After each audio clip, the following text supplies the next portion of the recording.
So Aston Villa leave Monaco without any points. To be fair, a single point would have been a decent return for tonight, to allow them, to go on and claim a top 8 position and automatic qualification for the round of 16 next week when they play Celtic. But that isn't the case. They'll probably be out of the top 8 by the time that they host Brendan Rodgers' side, because Brest play, Bayern Munich play, AC Milan play, who are all currently beneath Villa.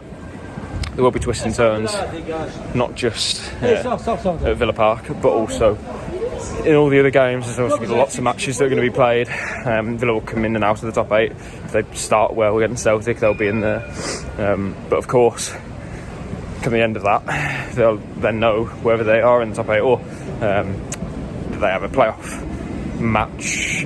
Unai Emery said before the game that he thinks that 16 points could be enough to go on and finish in the top 8, but based on how he felt after tonight and the emotions he was conveying, at least, not just the performance, but also because he feels it's a waste opportunity. I don't think that he believes that 16 points will be enough to finish in the top 8 anymore, and it is a slim chance, by the way. To say, kind of just looking at the fixtures, Atalanta against Barcelona, maybe Villa could finish above Atalanta as one of the sides above them currently.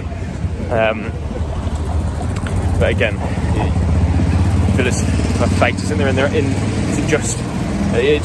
not in their own hands, is it? Yes, they can beat Celtic and get 16, but other sides around them may get more than that. So yeah, it's a shame. What I would say is, of course, if Villa have to play 2 more Champions League games, it's not the end of the world, is it? This is obviously the competition that Villa absolutely wanted to be in. Everyone wants to be in. It's just that would add extra strain to what is already a really busy schedule. And Emery was asked actually afterwards about the strain on his players and the busy schedule compared to other leagues as well, who do facilitate better than the Premier League anyway. So there's European games. I remember Lille last season, I think they didn't play at all between facing Villa in the Conference League quarter-final, and Montpellier played Monaco on a Friday night, so had a bit of extra rest there. But Emery, again, as always, not using that as an excuse. I'll kind of try and go through from best what I can remember about what was a really detailed press conference.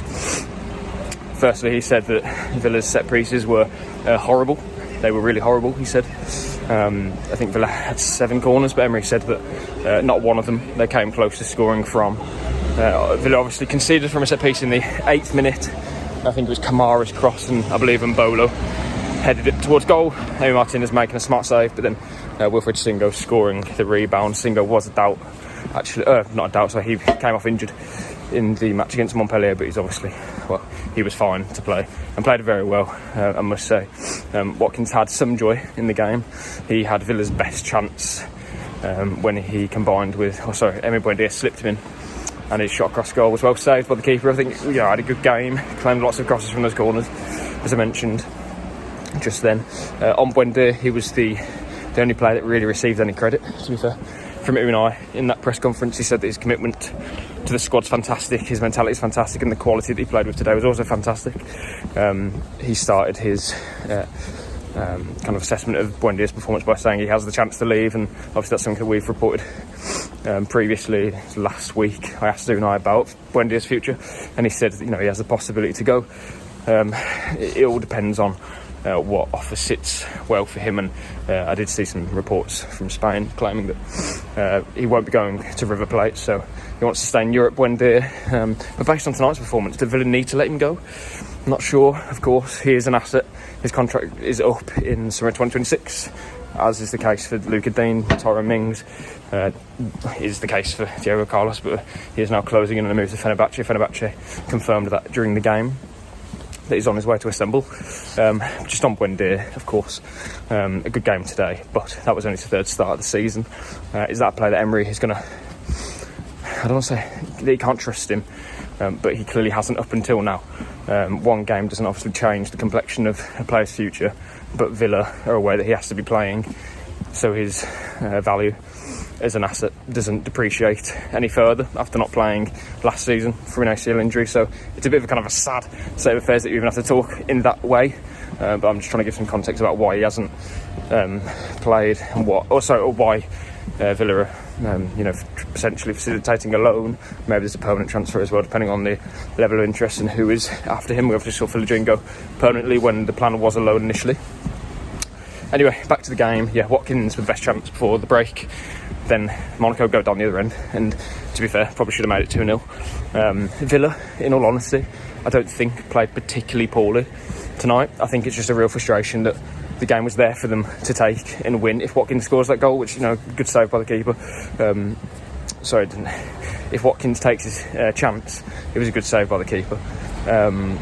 Then, maybe the game looks different, and we're talking about a solid point that now it could be the springboard for Villa to finish in the top 8, and those are the fine margins. Something that Mings mentioned when he spoke afterwards on the TV as well, fine margins in the game. So yeah, I'm not going to go as far as, I suppose it is disappointing, but if we're talking about disappointment about not finishing in the top 8 of the Champions League, disappointment is quite a harsh word considering how well Villa have done. Yes, disappointing, a bit frustrating to not go and really grasp the opportunity that we had.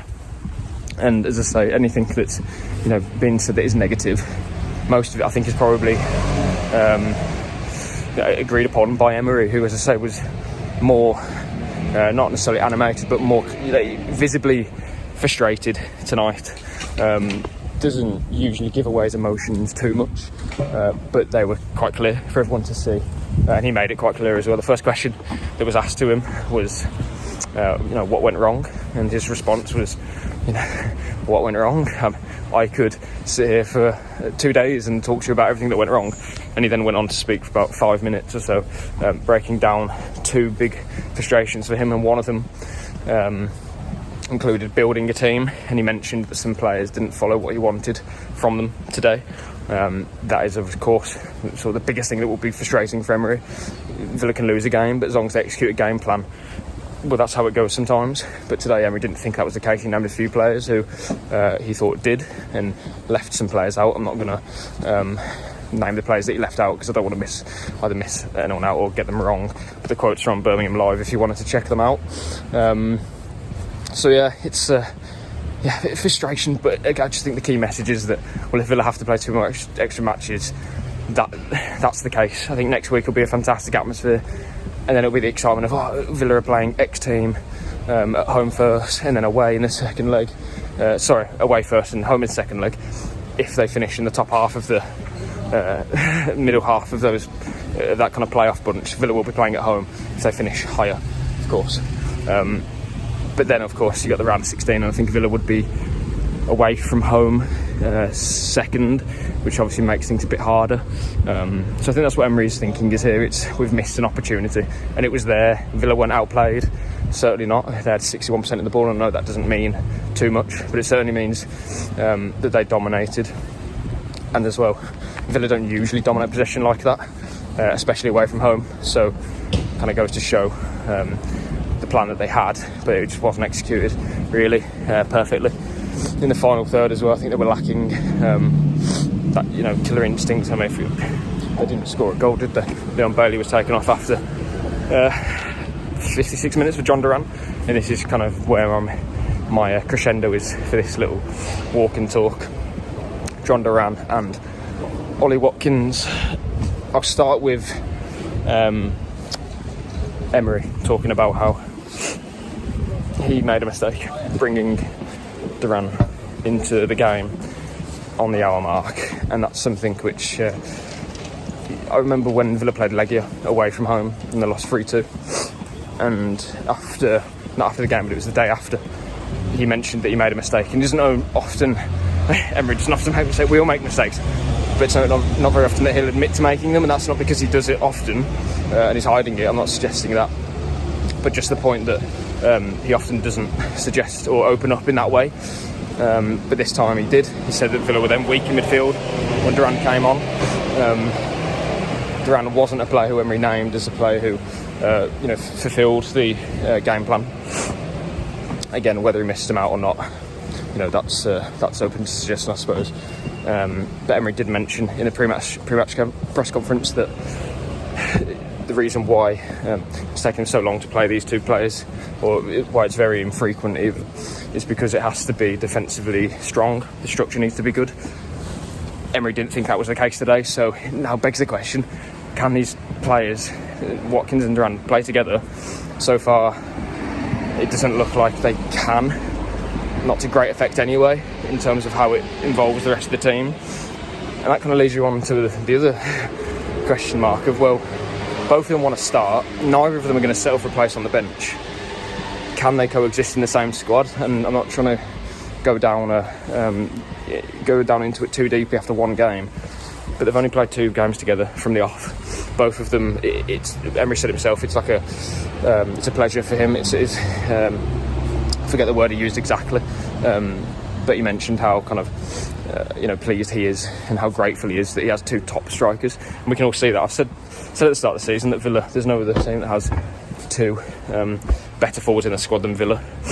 Maybe even in Europe you'd be pushed to find another one. I know that might sound crazy, but having those 2 strikers like Villa do and the quality of them, that really is something. But if they can't play together, John Duran can't settle for a place on the bench any longer than this season. Ollie Watkins won't be settling for that anyway, and rightfully so. Both of them deserve to be playing for a top side and starting, and both of them do that. But if that means the other one is on the bench, well, there's a problem. Obviously, Watkins has now started, I think, 5 or 6 games in a row. Duran had started a few before that and scored 3 and 3 before they were sent off against Newcastle. So they're both proven that they are absolutely capable of leading the line for Villa. Watkins obviously more so than Duran over the years, but so is Duran, to his credit. So yeah, difficult to see how that dynamic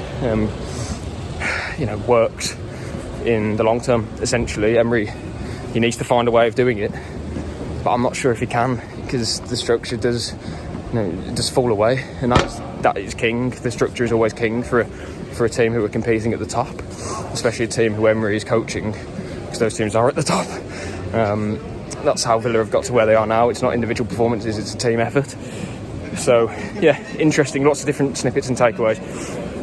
I'll leave a transcript in the morning from what Emery said in his press conference if you want to go and read that. A lot of quite strong stuff, so it's a good read. It's just a shame that it's not a good read following a victory for Villa in the Champions League. But as I mentioned earlier, if you're going to have a disappointing night, it's disappointing because Villa finished outside the top 8 of the Champions League. It could be in a worse position, absolutely. So yeah, it's a shame that their unbeaten run as well is now come to an end, but not particularly a poor performance, I don't think. Just the fine margins that went against someone at the top level, they all count.